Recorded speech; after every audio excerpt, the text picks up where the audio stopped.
Isaías capítulo 9, versículo 2 diz assim: o povo que caminhava em trevas viu uma grande luz sobre os que viviam na terra da sombra da morte. Raiou uma luz.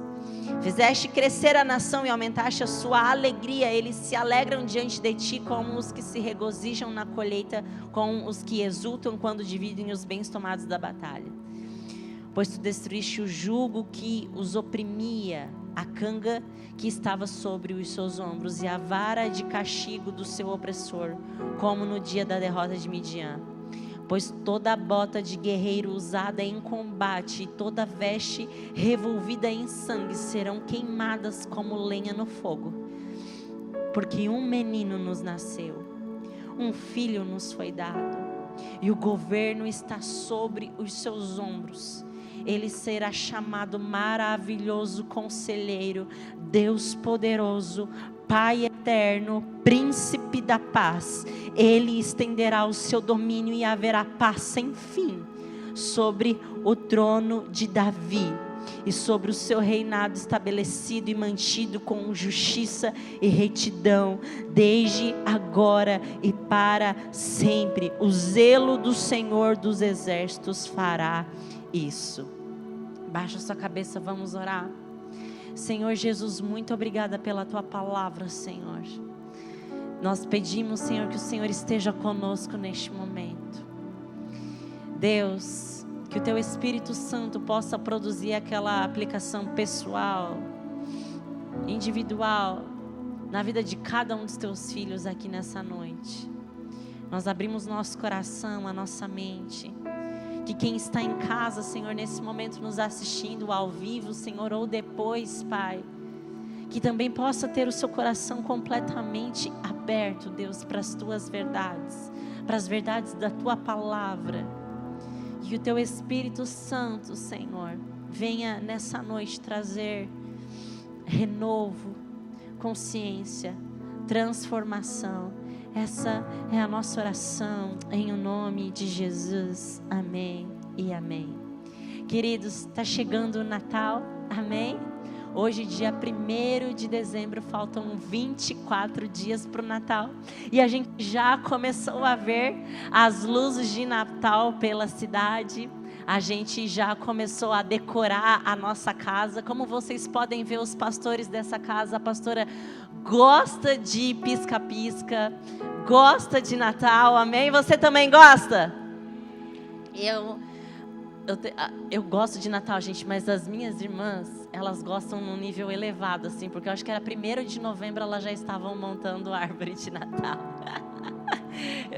A gente celebra esse momento, queridos, e nós que conhecemos a verdade da palavra, nós que conhecemos o que o Natal significa, tudo é simbólico, amém?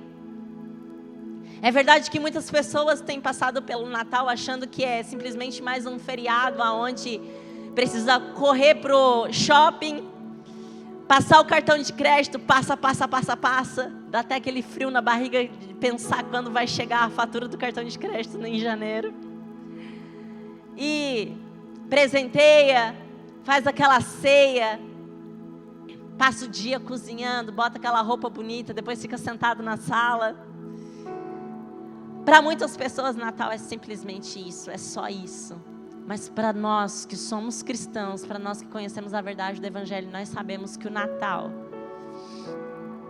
ele tem os fundamentos do Evangelho. Natal tem um significado profundo para nós. E voltando, quando nós vemos as luzes de Natal na cidade, nós lembramos que uma luz raiou sobre nós, amém?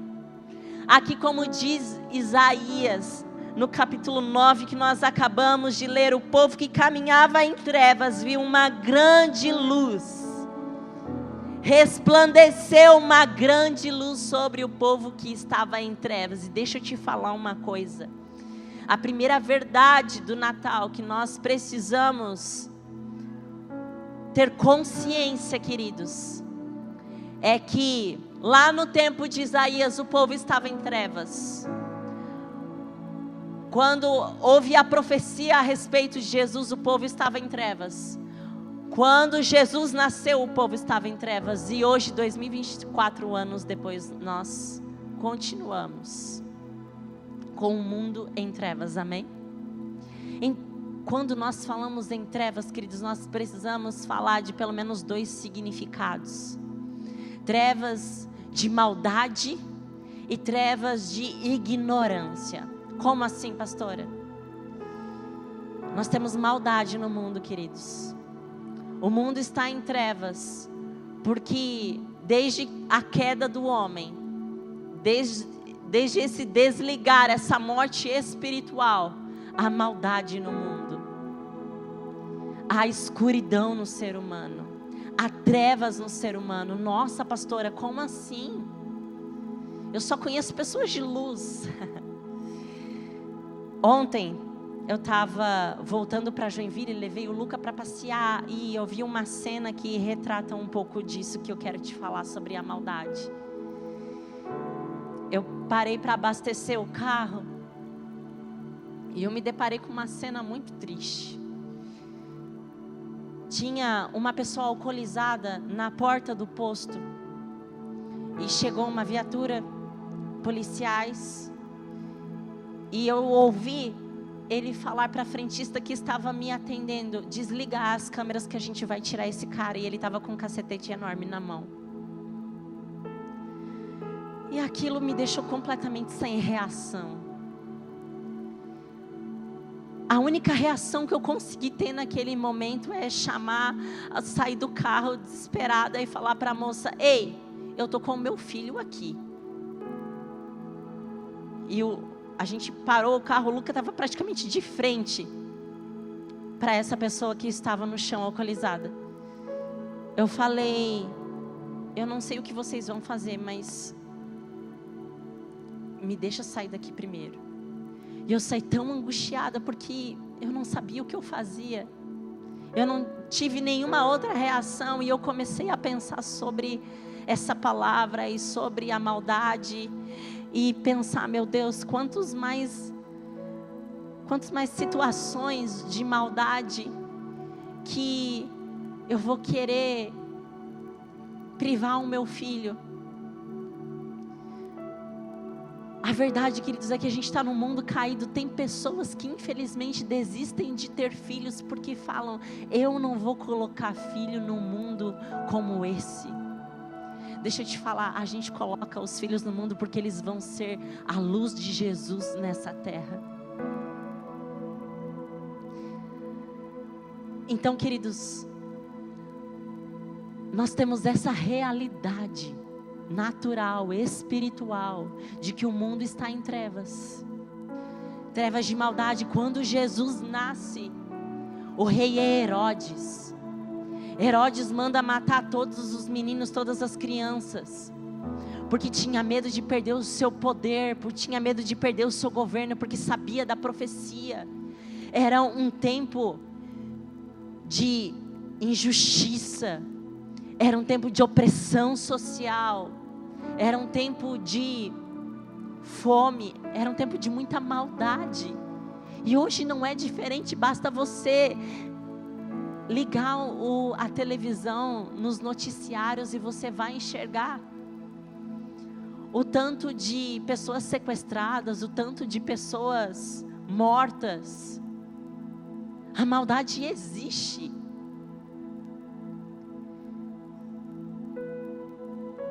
E sabe, além dessa maldade, existe também a nossa ignorância.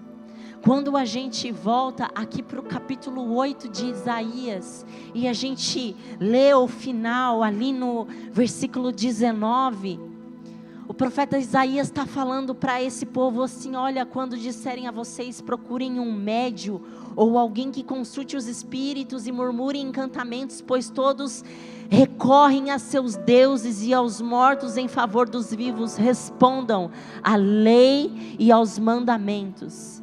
Se eles não falarem conforme esta palavra, vocês jamais verão a luz. Aflitos e famintos vaguearão pela terra. Quando estiverem famintos, ficarão irados e olhando para cima, amaldiçoarão o seu rei e o seu Deus. Depois olharão para a terra e só verão aflição, trevas e temível escuridão, e serão atirados em densas trevas. Aqui, queridos, Isaías está falando para um povo que está mergulhado nessa treva, nessa maldade, e que está procurando em seus próprios recursos,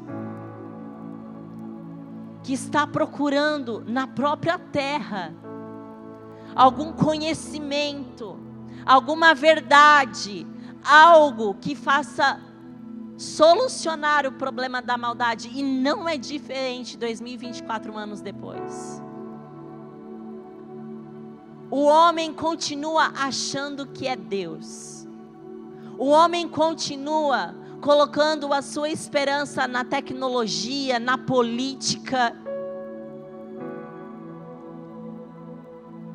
no poder. O homem continua acreditando que dá conta. O pastor Tim Keller, ele fala que em um período do Natal ele estava lendo o jornal The New York Times e ele viu um colunista muito famoso dizendo: chegou o Natal e nós vamos nos reunir nessa data para construirmos um mundo melhor e salvar a humanidade. E ele fala que o comentário dele neste momento foi: olha, o homem se esqueceu de que ele não é Deus, de que ele não é capaz de extirpar a sua própria escuridão. Sabe, talvez você aqui nessa noite diga para você mesmo: pastora, mas eu sou uma pessoa tão boa. Tu tem que ver o tanto que eu sou generosa. Tu tem que ver o tanto que eu ajudo as pessoas. O tanto que eu faço tudo certinho. O tanto que as pessoas falam para mim que eu sou uma pessoa boa. E aí você está me dizendo que existe trevas no mundo, que existe maldade, que existe ignorância e que nós não damos conta de mudar isso. Não, queridos, nós não damos conta, e essa é a primeira verdade que nós precisamos lidar. Por nós mesmos, nós continuamos na escuridão. E quando a gente fala de trevas, a gente pode transportar para os dias de hoje, para a sua vida. Toda vez que você precisa resolver algo, querido, você entra no seu quarto, você entra na cozinha, você precisa fazer o quê? Acender a luz, amém? Se não existe a luz do dia, você precisa acender a luz, porque senão você tropeça e cai. Hoje de manhã eu ainda falava que às vezes que eu tentava fazer alguma coisa no quarto sem acender a luz para não acordar o Luca, eu sempre tropeçava e acabava me machucando. E é isso que acontece conosco. Diante das trevas da nossa vida, da escuridão da nossa vida, quando nós tentamos resolver as coisas por nós mesmos, nós acabamos nos machucando. Nós somos como um carro que vai para uma BR numa madrugada sem acender os faróis. A colisão, a batida,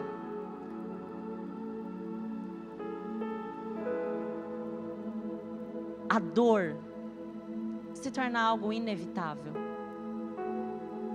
E nós, queridos, que somos cristãos, muitas vezes deixamos essa verdade de lado, de ignorarmos que existe dentro de nós uma necessidade de acendermos a luz de Jesus dentro de nós. E como eu faço isso, queridos? Através da palavra de Deus. O salmista Davi diz que a palavra de Deus é lâmpada para os nossos pés e luz para o nosso caminho, amém? Que treva você está caminhando? Que escuridão você está lidando? Talvez seja uma escuridão de um casamento difícil. Talvez seja a escuridão de uma crise emocional muito grande. Um luto difícil que está se perpetuando por anos. Talvez você está passando por um momento de sofrimento porque você não consegue algo que você deseja muito. E todas as vezes, queridos, que nós queremos lidar com esses problemas na nossa vida, com essas escuridões da nossa vida, fazendo como o povo estava fazendo, procurando aqui na terra os seus gurus. Muita gente faz o que esse povo estava fazendo. Aqui, ele estava dizendo que as pessoas procuravam os médiums, os gurus. Mas muita gente hoje em dia, cristão, está procurando na internet. Está procurando no TikTok, está procurando no Instagram. E é claro que a internet tem muita coisa boa, mas ela também tem muita coisa ruim travestida de boa.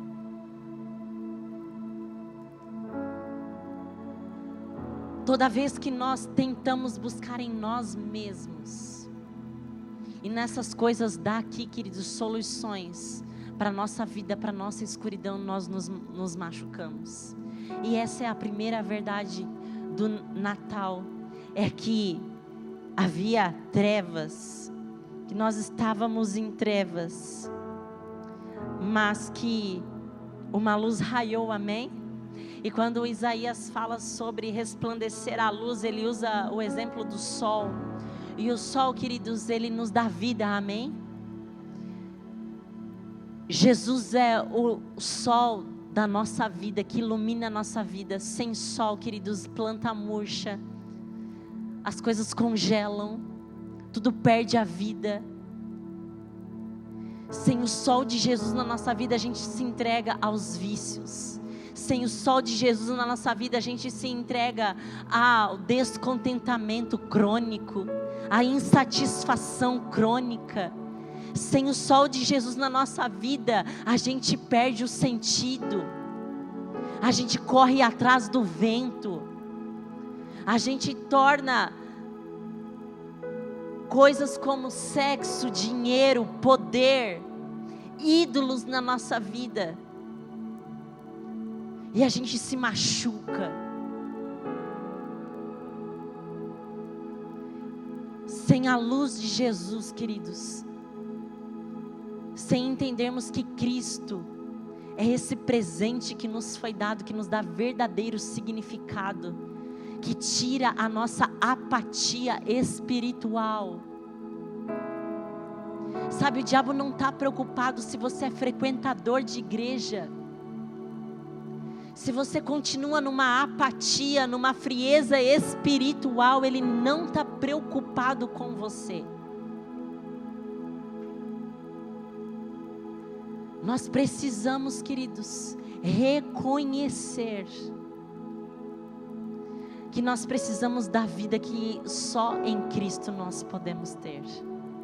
Sabe, o sol é quem ilumina, é quem mostra as coisas. Sabe, quando você vê beleza na vida, através da luz que reflete, você pode olhar nos olhos do seu filho, da sua filha, da sua esposa, do seu esposo, que você pode olhar um mar maravilhoso, um céu maravilhoso.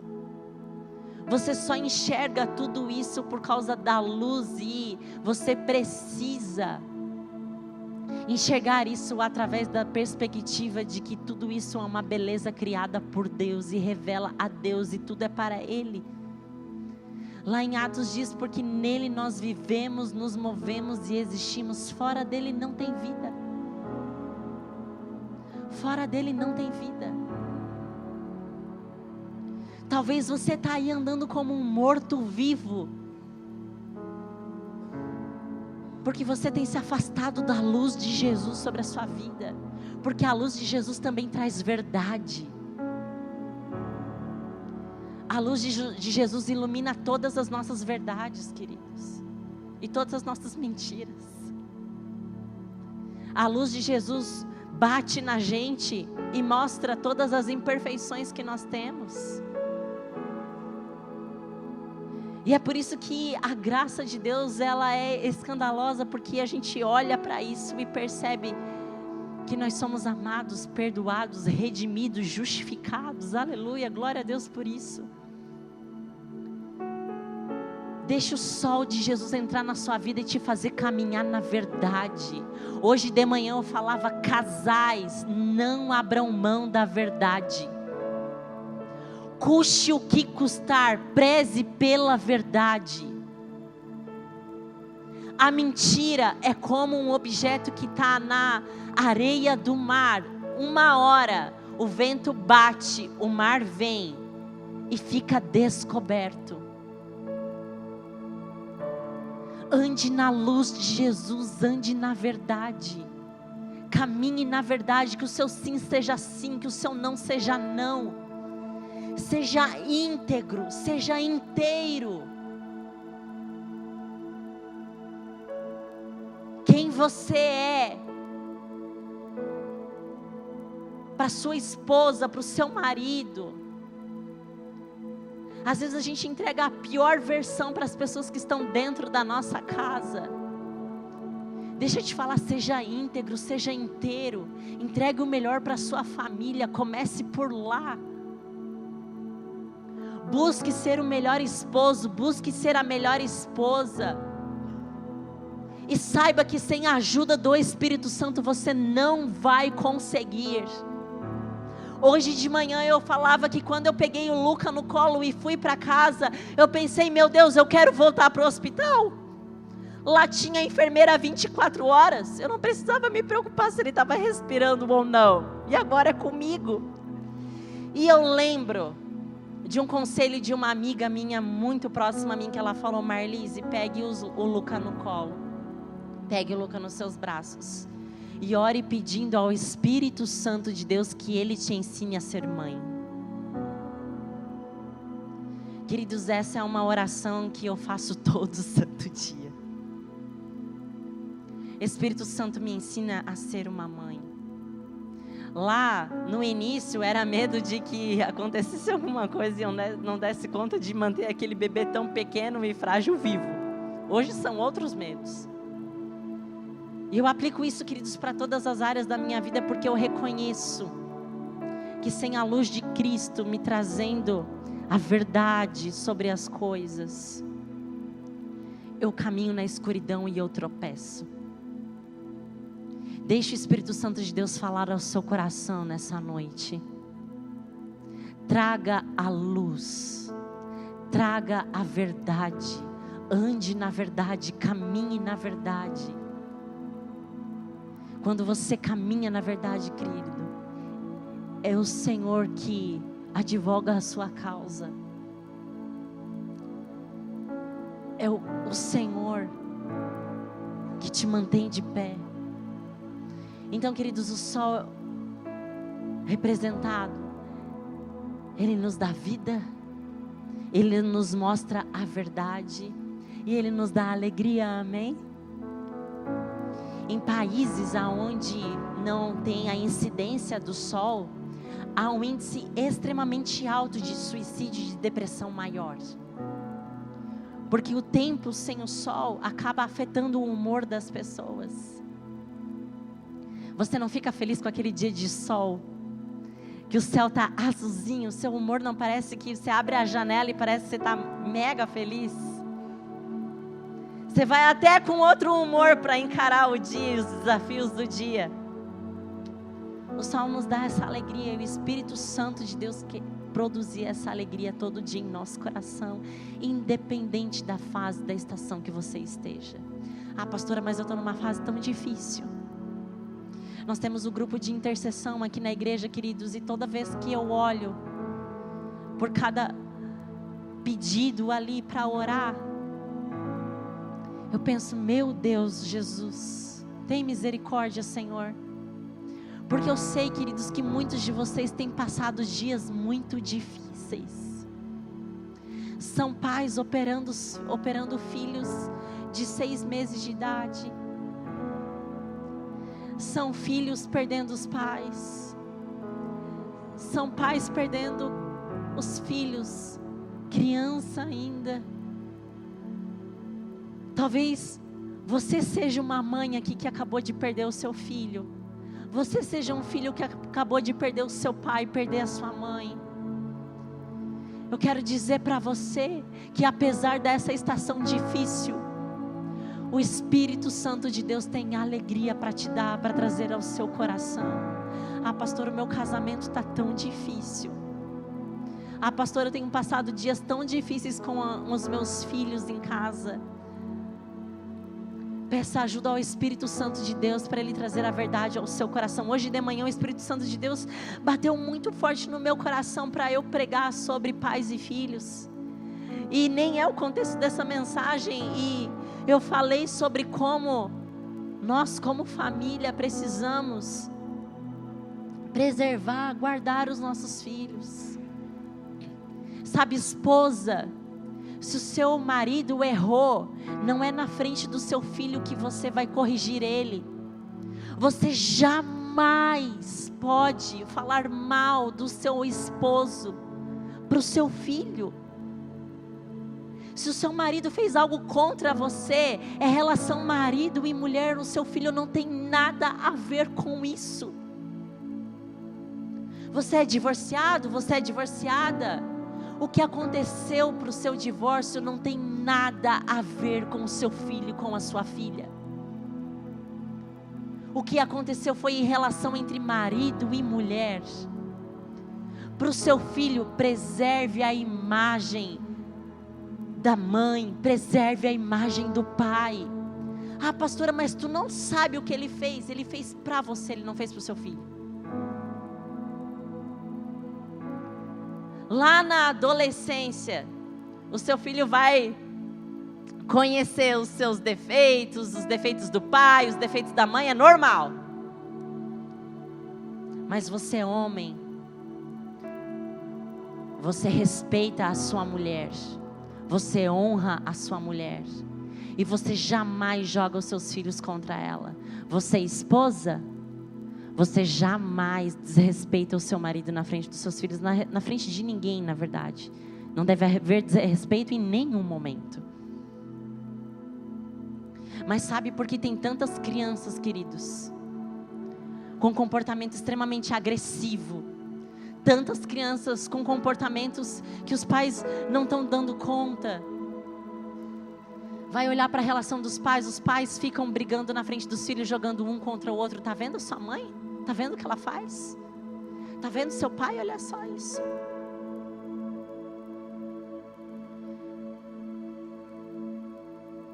Ande na luz de Jesus. Ande na verdade de Jesus. Deixe Jesus trazer alegria para o seu coração, porque gente feliz não incomoda ninguém, não fala mal de ninguém, não reclama. Deixe o Espírito Santo de Deus produzir alegria em seu coração, contentamento em seu coração, mesmo numa fase difícil da sua vida. Amém, queridos? Amém. Para nós finalizarmos, só Jesus tem a vida, a verdade e a alegria que nós precisamos, amém? Pastora, como nós fazemos para receber essa luz? Ah, queridos, a gente só pode receber esse presente de graça, amém? Esse é um presente gratuito de Deus. Aqui no versículo 5, vai dizer: pois toda bota de guerreiro usada em combate e toda veste revolvida em sangue serão queimadas como lenha no fogo. Você não vai precisar lutar. Pode jogar a bota de guerreiro fora.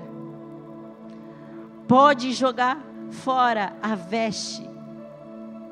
Pode queimar.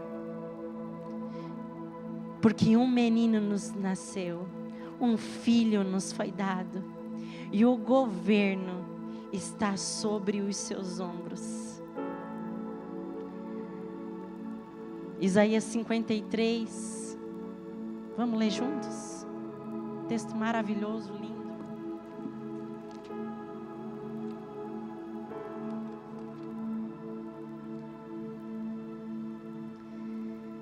Mas ele foi transpassado por causa das nossas transgressões, foi esmagado por causa de nossas iniquidades, e o castigo que nos trouxe paz estava sobre ele, e pelas suas feridas nós fomos curados. Ele já lutou em nosso lugar. Ele já venceu em nosso lugar. O que nós precisamos, querido, é de humildade para receber esse presente. Porque nós precisamos reconhecer que nós não temos luz própria. Que nós não damos conta de salvar a nós mesmos. Você pode ser a pessoa mais legal desse mundo. Você pode ser a pessoa com mais amor neste mundo. Você não dá conta de salvar você mesmo. Somente a luz de Jesus, somente a graça de Jesus, somente o amor de Jesus pode te salvar. E isso, queridos, é um presente que a gente precisa ter humildade para receber. Sabe aquela manhã de Natal que você vai abrir os seus presentes que você ganhou e você fala: olha só que legal, ganhei livros. Aí você abre um livro de dieta. Aí você abre o outro, como ser menos egocentrista. Você fala: uau, legal, precisava desse presente. Afinal eu sou gorda e egocêntrica, ninguém me suporta. Não tem presente nenhum, queridos, que nós possamos receber que trate tanto o nosso orgulho como esse presente chamado Jesus. Porque nós precisamos reconhecer que nós somos pecadores. Nós precisamos reconhecer que nós somos falidos espiritualmente. Nós precisamos reconhecer que nós não damos conta de salvar a nós mesmos. Nós precisamos reconhecer que nós precisamos de Jesus. E esse é o primeiro passo.